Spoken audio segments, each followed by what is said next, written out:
My name is Rebecca Stewart. I am 35 years old and work as a senior investment manager at a major investment firm on Wall Street. On the surface, I may seem like the epitome of success.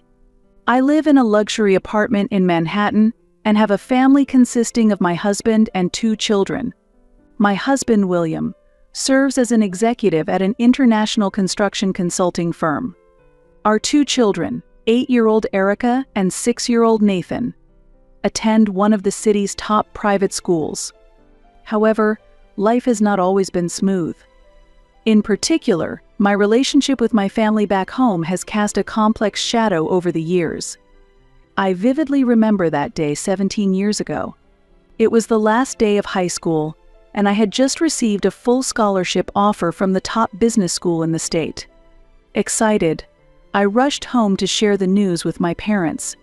The moment I was about to tell them, my life changed drastically. In the living room, my parents and my older sister, Christina, who's 3 years older than me, were seated. On the table lay Christina's new debt bill placed carelessly. "Mom, Dad, I have fantastic news," I exclaimed, holding up the acceptance letter. I got into Wharton School. My mother slowly looked up from her magazine, and my father put down his newspaper. However, there was no joy in their expressions. Instead, a heavy air filled the room. My mother started to speak, but my father interjected. "Rebecca, we need to talk," he said, his voice tenser than usual. "Christina is in a bit of trouble. We need to pay off her debts." My mother added in a cold tone, "About your college funds. We had to use them to pay off Christina's debts." At that moment, it felt like the world stopped. The funds my grandmother had left for my education, my hope for the future, were used to fill the endless pit of my sister's debts. But that money was for my education. I stammered. "Grandma promised it to me." "Things change," my mother said quietly. "As a family, it's natural to help those in most trouble. Christina needs our help now, and that's the priority." At that moment, years of unfair treatment exploded in anger. "The person in most trouble?" I raised my voice. "Christina made her own mountain of debt. Why should my future be sacrificed?" "Rebecca," my mother scolded me. "Christina is your sister. She's family." "Family?" I scoffed. "Have I ever been treated as part of the family? I'm always in Christina's shadow. My efforts and successes have always been ignored. And now, even the chance I've finally grasped. In our family, Christina was always the special one. Her wishes were always prioritized, her failures always forgiven, and now, my future was being sacrificed for her. From my earliest memories, our household revolved around Christina. She had a talent for captivating people. She was especially interested in performing arts. Our parents were obsessed with nurturing Christina's talent. When I scored perfect on a test in elementary school, my mother would dismissively say, "You're good at studying, aren't you?" Meanwhile, if Christina had a minor role in a school play, the whole family would go to watch, followed by a celebration dinner at a restaurant. My birthday presents were practical stationery, while Christina received expensive brands and the latest gaming consoles. As we grew older, the disparity became more apparent. Our household was always strained financially due to Christina's dance lessons and vocal training. But when I asked for funds for a science club expedition, it was denied with, "Let's cut back on luxuries." Our parents believed Christina has the potential to be a star. She'll make the whole family happy in the future. In high school, Christina was a popular cheerleader with poor grades, but our parents still wanted her to focus on performing arts, enrolling her in expensive talent agency lessons. Meanwhile, I was an honor student and student council president in middle school, yet our parents never attended any school events. This unequal treatment stemmed from our parents' skewed values. Both were enamored with flashy talent, which made them somewhat dissatisfied with my steady achievements. Christina's debts began 3 years ago, just after she graduated from high school. First, she was scammed out of $10,000 by a fraudster posing as a famous talent agency. My parents covered this by dipping into my college funds, justifying it as a good experience. My grandmother, knowing this, offered to support my education. Then it was revealed that Christina had diverted her vocational school fees to entertainment expenses, creating a $2,000 debt. This time, my parents diverted my preparatory school funds to pay off the debt. They defended her again, saying, "We should forgive mistakes made in youth." 2 years ago, Christina had accumulated $5,000 in debt through multiple credit cards. She was depressed after failing an audition and just diverted her feelings into shopping. My parents sympathized and said, "Poor thing." This time, they paid off the debt using the home renovation funds. And now, Christina had fallen victim to a marriage scam, creating yet more debt, and even reached into the educational funds my grandmother had offered for me. Throughout all of Christina's endless debts, my funds were diverted and my dreams were postponed. My parents accepted all her excuses and dismissed her irresponsible actions as youthful mistakes. That night, I packed a bag with a few clothes and the bare essentials and left home. My only refuge was my paternal grandmother, Barbara's house. She was waiting at the door as if she had expected me, and without asking anything, she simply embraced me. With her usual calm smile, she said, "Let's make some tea." That night, she explained the true reason she had entrusted the educational funds to my parents. She believed in my talent and determination. However, my parents completely betrayed her intentions. "But don't worry," she said, holding my hand. "I have other savings. You don't have to give up on your dreams." Thanks to her support, I was able to go to university. She not only paid for my tuition but also supported my living expenses. In return, I promised to maintain excellent grades while working part-time. During my freshman year of college winter break, I went near my family home just once. From a distance, I saw the warmly lit windows decorated for Christmas and could hear laughter and see Christina's new car parked. It was a painful moment, but it reaffirmed my resolve to achieve happiness on my own terms. University life was not easy. I worked early mornings at a cafe, attended classes during the day, and studied in the library at night. Weekends were packed with internships to gain practical experience. However, my efforts paid off, and at graduation, I received an offer from a major investment firm. Immediately after graduating, I tried to repay Grandma, but she steadfastly refused. "That was an investment in you. You graduated with excellent grades, just as you promised. You don't have to give me anything else." Over the following years, my career progressed smoothly. At 25, I was promoted to the youngest manager in my department. I met William during a meeting for an investment project.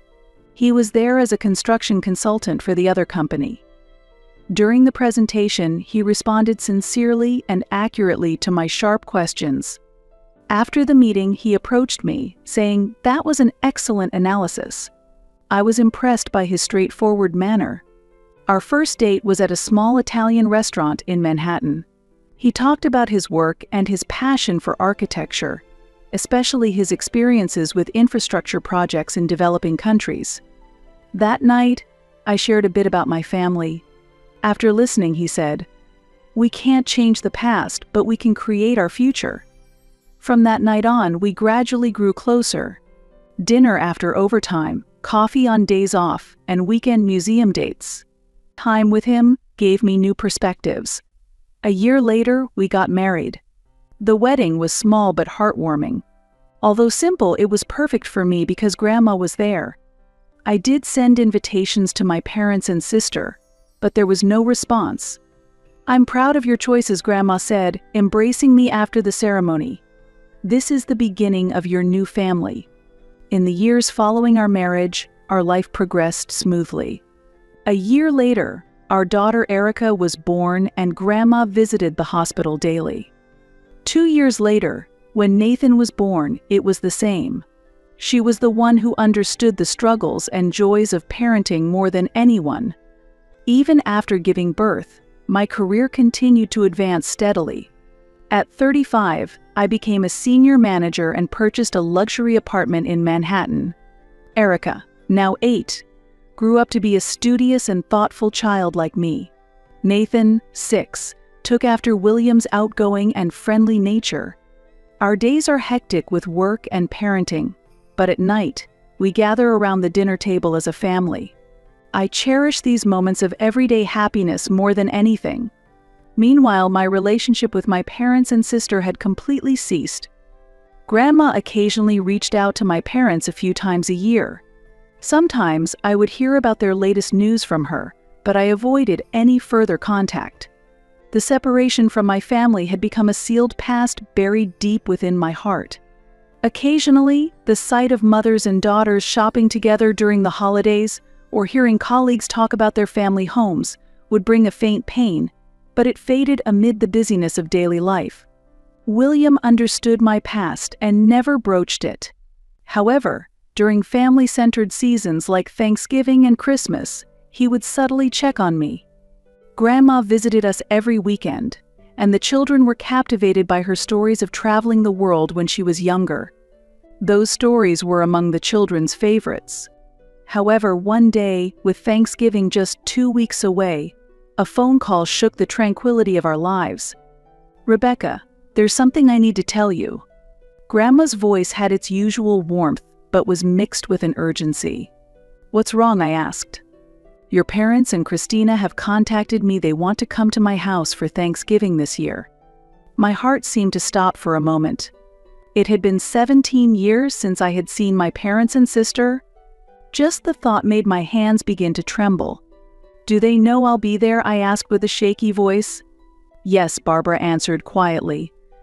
"Actually, they've asked to see you." After a long silence, I sighed deeply. "All right, I'll think about it." That evening, I spoke to William about it. Holding my hand, he said, "I'll support whatever decision you make, but don't force yourself." "Thank you. I'll think it over a bit more," I replied, but I couldn't sleep that night. While William slept quietly beside me, memories of 17 years ago flooded my mind. In the end, I decided to attend. I wasn't entirely sure why. Perhaps I wanted to put an end to years of anger and sadness. I told the children they would be meeting new relatives. Erica seemed to understand that this visit meant more than a typical family gathering, but she asked no questions. On Thanksgiving Day, we headed to Grandma's house. I had no idea how much this decision would change my life. The morning drive to her house was filled with an unusual tension. William occasionally glanced at me while driving, and the children were quieter than usual in the back seat. When we arrived, my parents' car was already parked outside. Seeing them standing at the door, 17 years rushed back at me. My father's hair had turned completely white, and my mother's back was slightly hunched. Christina looked the same, but with bags under her eyes, appearing tired. "Rebecca." My mother's voice trembled.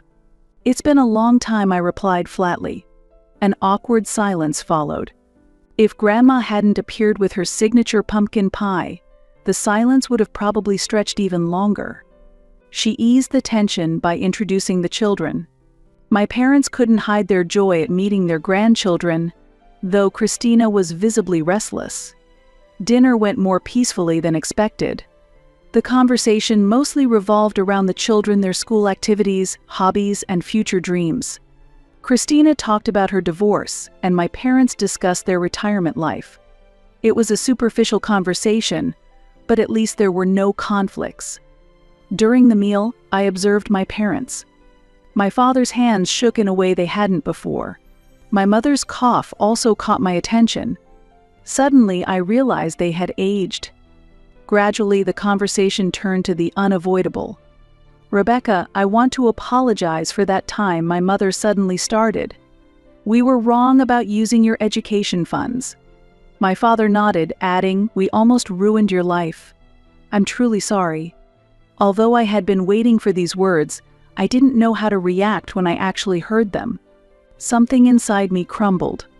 The anger and sadness I had held for years seemed to slowly dissolve. "I need some time to think," was all I could manage to reply. Afterward, our relationship with my family slowly began to improve. We had monthly dinner gatherings and occasional phone calls. On the surface, we appeared like a normal family. However, another problem soon surfaced. My parents' house was deteriorating, and more repairs were needed as time went on. Christina had returned home after her divorce and was scraping by with part-time work.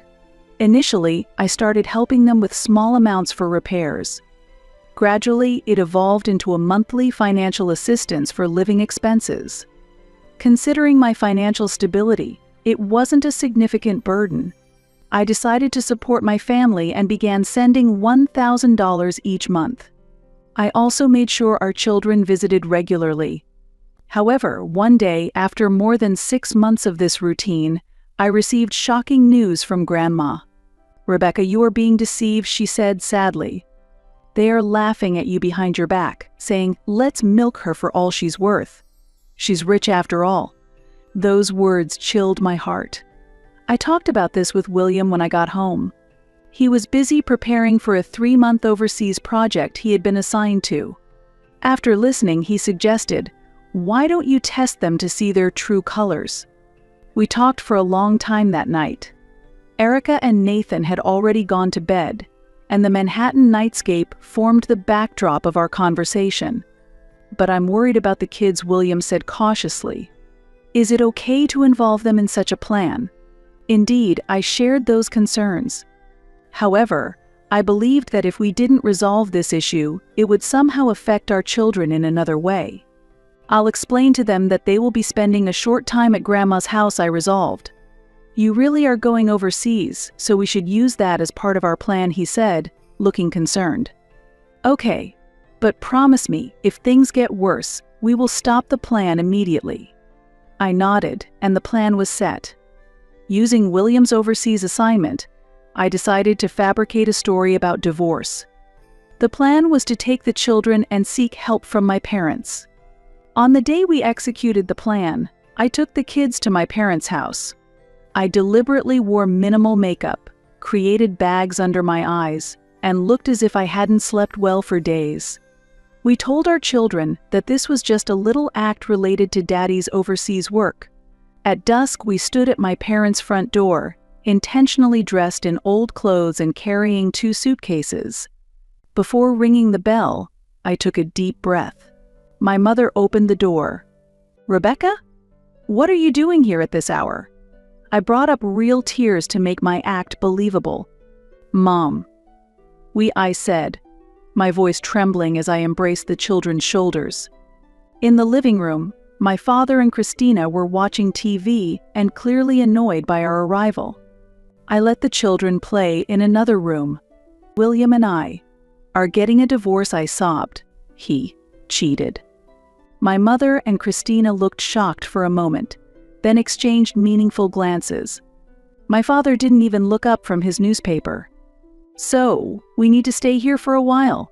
I felt an icy chill in the room. "Oh, so the snooty little sister has her day of reckoning," Christina sneered. "There's no extra room in this house," my mother stated coldly. "But think of the children. What value do you have without your rich husband?" Christina stood up.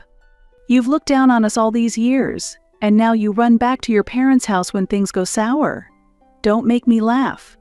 All the help you gave us before was just you flaunting your success, wasn't it?" My mother joined in, acting like a success, looking at us with pity. Finally, my father looked up from his newspaper and stared at me coldly. "Get out," he said. At that moment, Grandma's words were proven right. They weren't happy to see me, they had just been using me. Their love was contingent on the financial benefits it brought.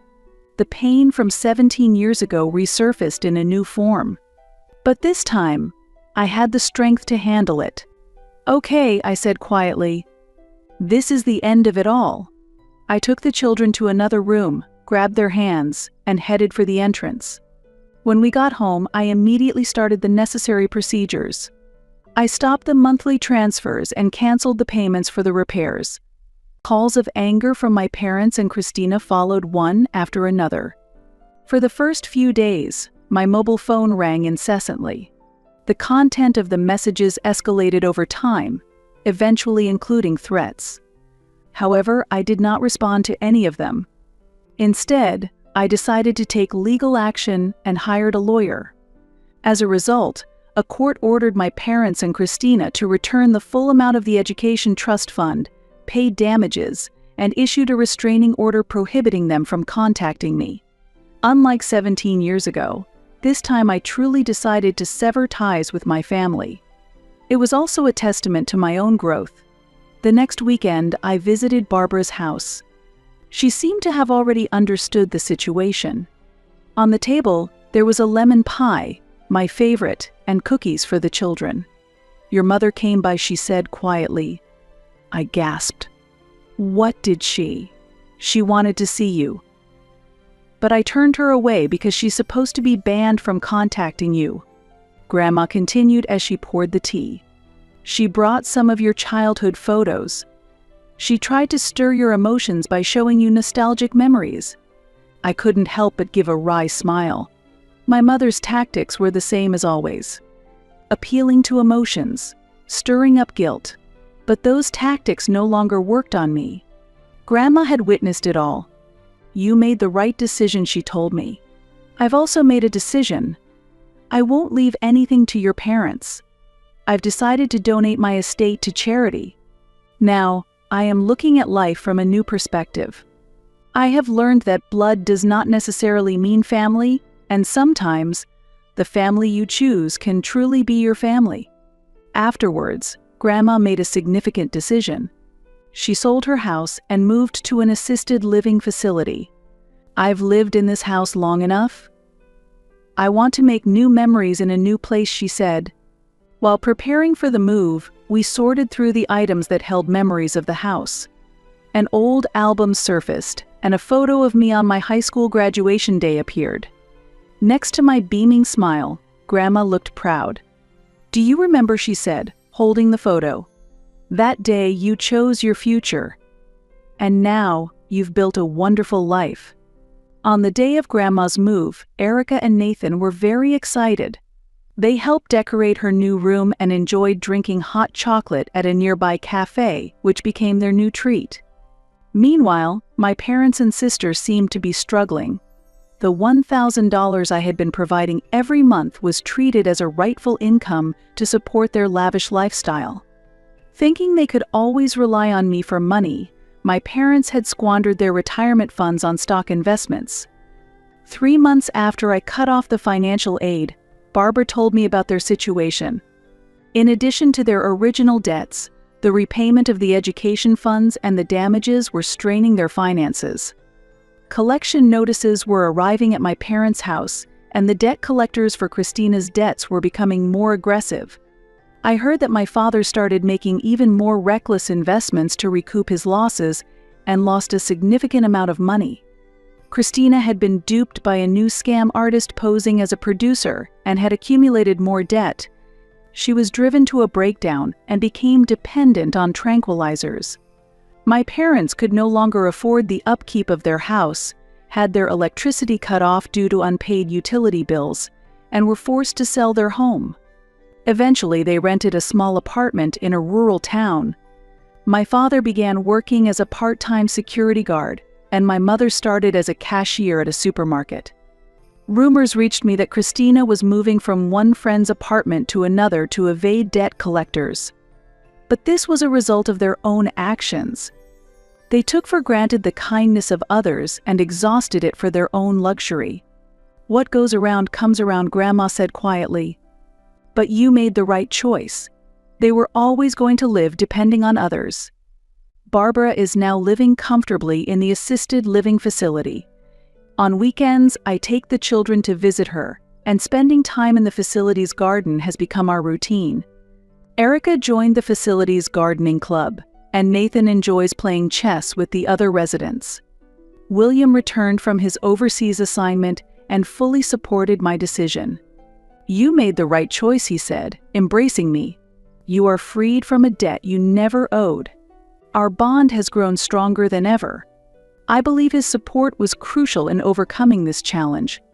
Life sometimes requires painful choices, But if those choices are based on one's own truth, I believe they will invariably lead to the right path.